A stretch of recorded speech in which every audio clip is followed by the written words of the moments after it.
my message is that we'll be watching you.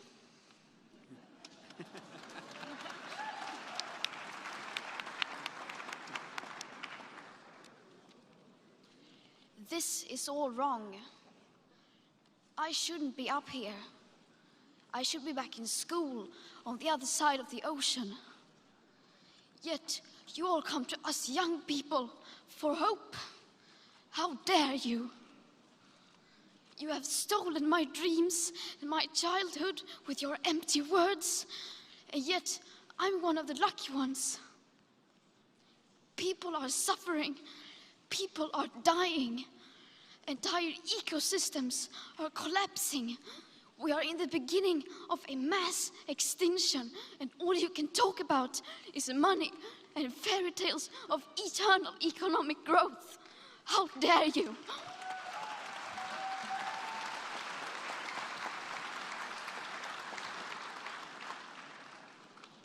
For more than 30 years, the science has been crystal clear. How dare you continue to look away and come here saying that you're doing enough when the politics and solutions needed are still nowhere in sight? You say you hear us and that you understand the urgency. But no matter how sad and angry I am, I do not want to believe that. Because if you really understood the situation and still kept on failing to act, then you would be evil, and that I refuse to believe.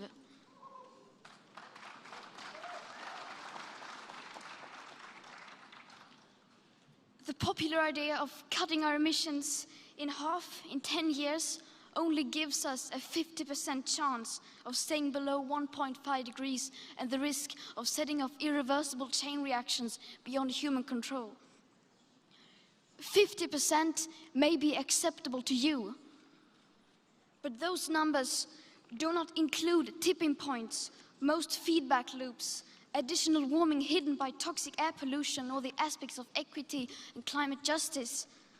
They also rely on my generation sucking hundreds of billions of tons of your CO2 out of the air with technologies that barely exist. So a 50% risk is simply not acceptable to us, we who have to live with the consequences.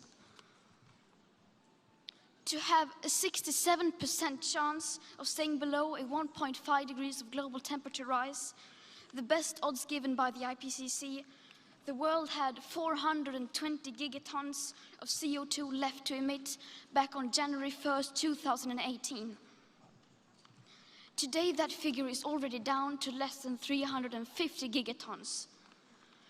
How dare you pretend that this can be solved with just business as usual and some technical solutions? With today's emissions levels, that remaining CO2 budget will be entirely gone within less than 8.5 years. There will not be any solutions or plans presented in line with these figures here today, because these numbers are too uncomfortable and you are still not mature enough to tell it like it is. You are failing us. But the young people are starting to understand your betrayal.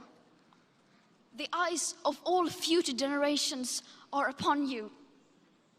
And if you choose to fail us, I say we will never forgive you.